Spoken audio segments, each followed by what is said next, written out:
On the cutting edge of anomaly research, you are about to experience The Evidence with your host, 3D pioneer and image analyst with Mars X3D, E.W. Gannett.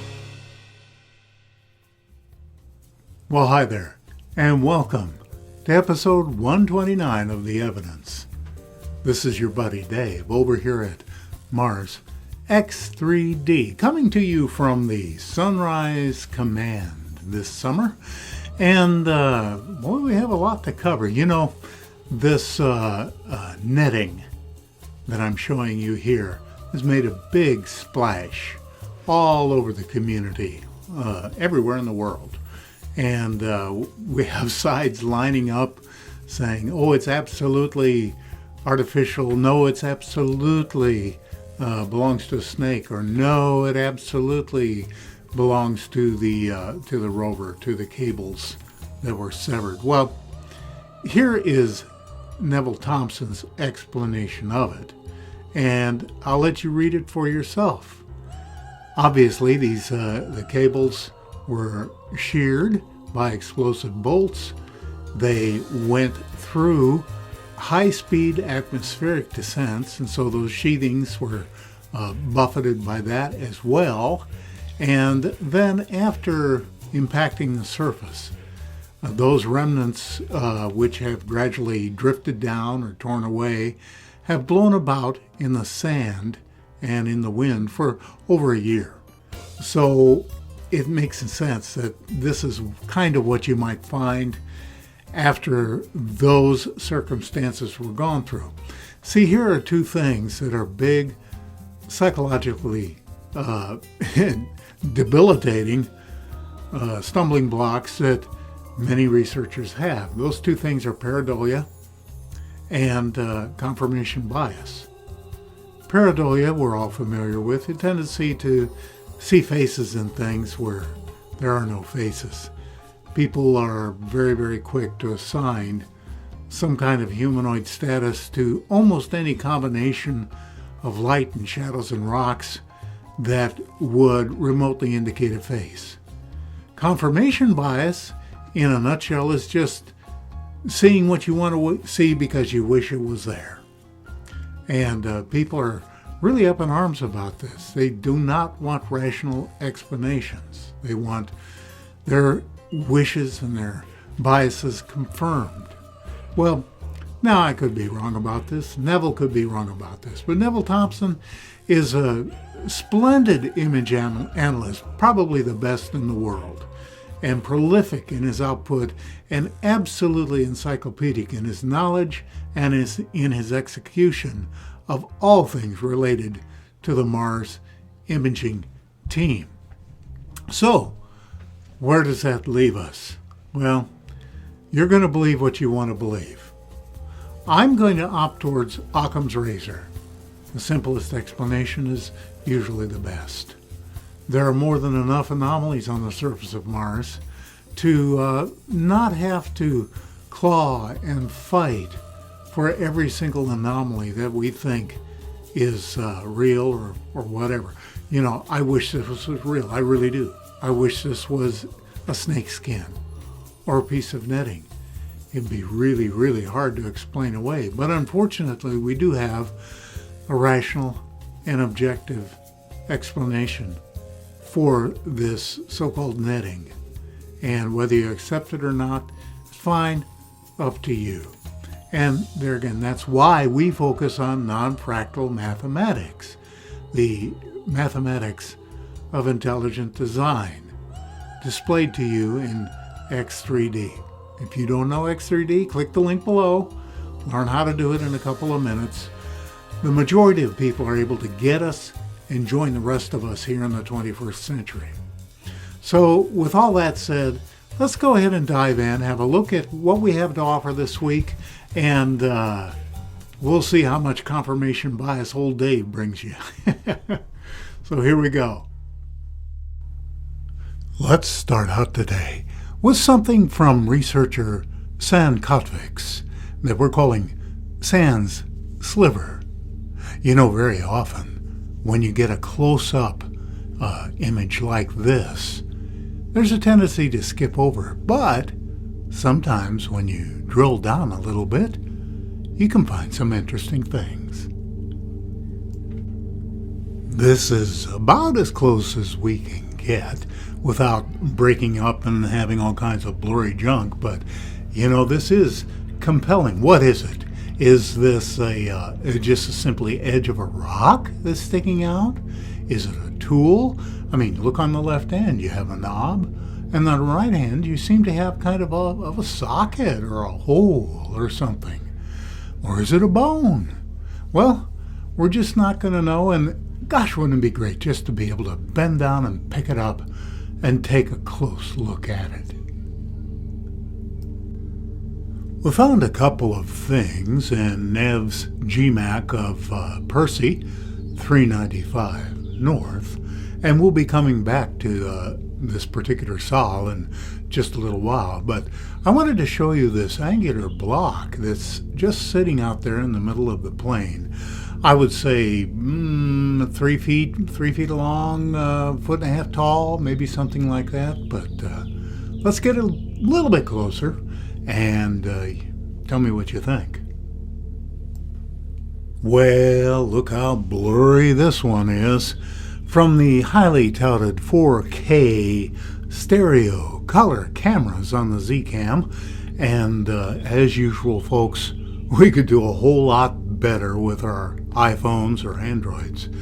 Anyway, this is what we've got from NASA, and you can see from the mathematical angles that we have a clear rhomboid on the left side connected by a bar, possibly a rectangular bar, if you can see into the shadows there, and then connected to either a capstone or some kind of pyramidal shaped stone, all part of one object. So my conjecture, just speculation, is that this is a building block that's come to rest after the cataclysm.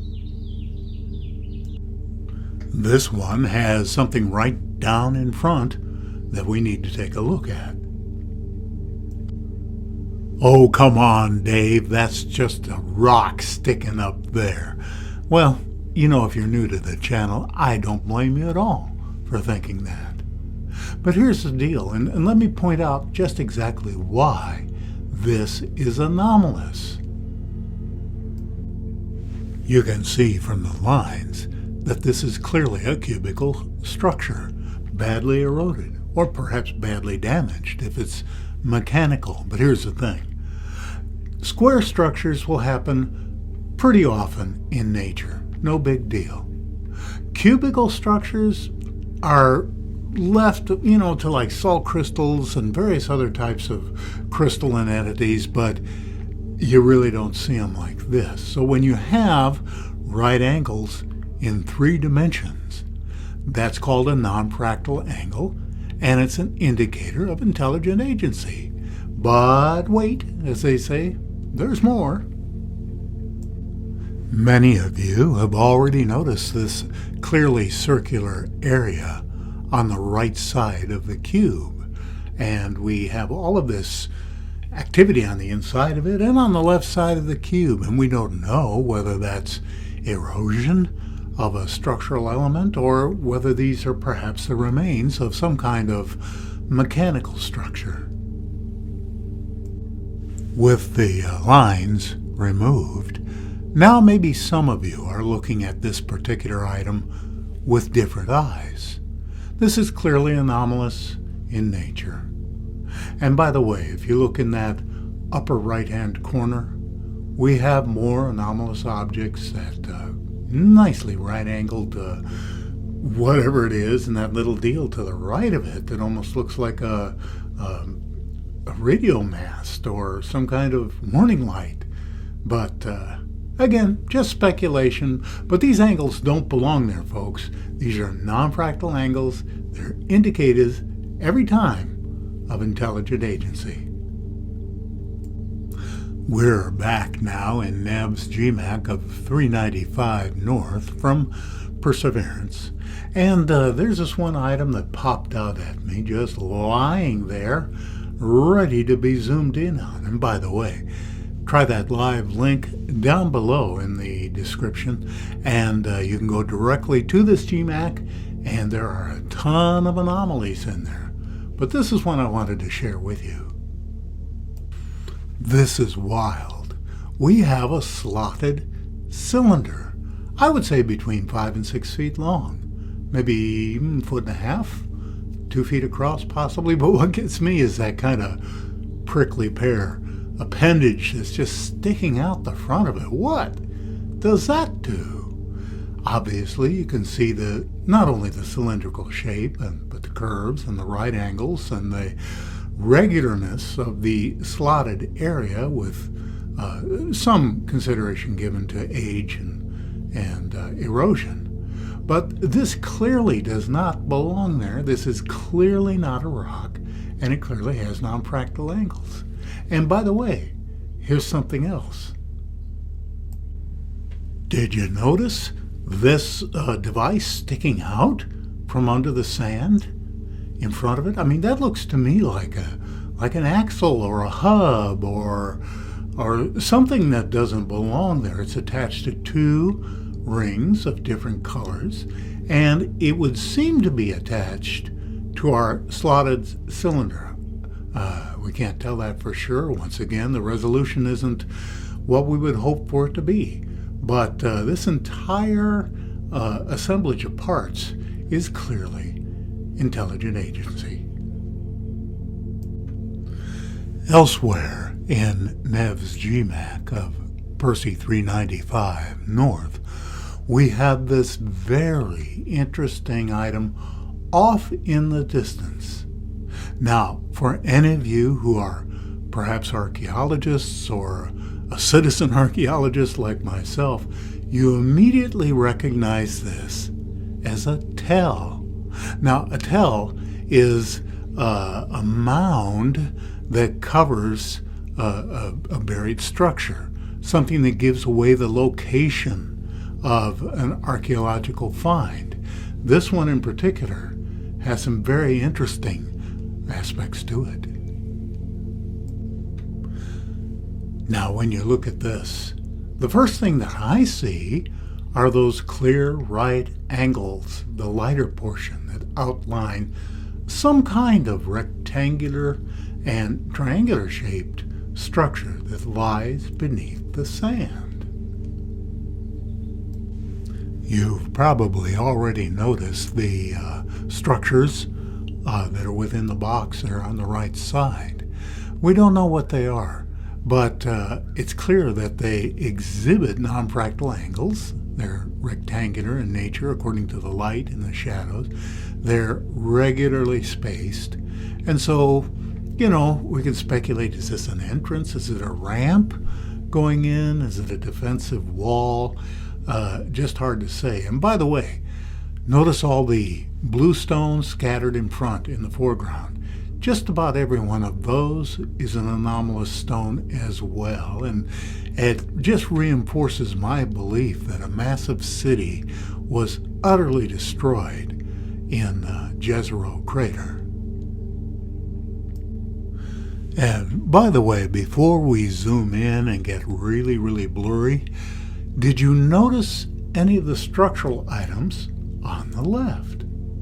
Let's get really close. And by the way, if you're not viewing this in X3D, it won't make any sense to you. For the rest of you who are in the 21st century with me, it'll make sense in just a moment.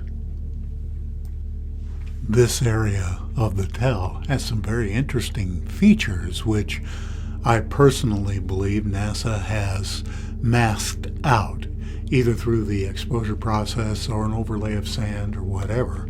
So we're going to adjust the contrast rather radically and point these things out for you.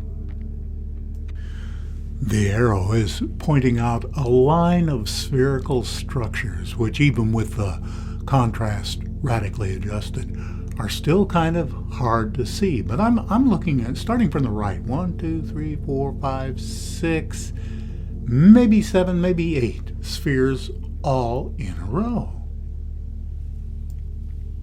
And over here on the right, we have what really does look like to me to be a little structure, like almost a little house or something. I mean, look at the rectangular windows, the roof, the wall in front, if that's what it is. And there's more, as usual. And just look at the walls and structures inside this yellow box. Now, maybe they're roads, I don't know, but I'm thinking they're walls and portions of structures that have collapsed. So once again, those of you who are new to this, I hope that you're seeing this tell with different eyes now.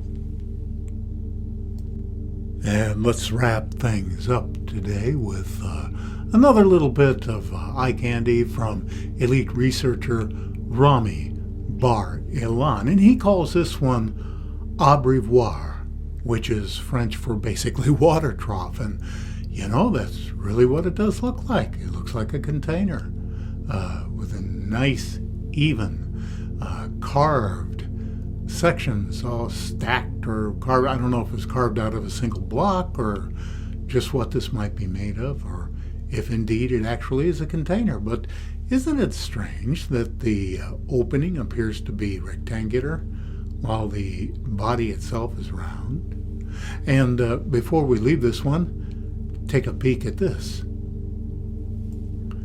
These two little guys in the background, the one on the left reminds me of a rather ornate Aladdin's lamp, and one on the right, well, that could be natural, but it sure does have an interesting curve to it, doesn't it?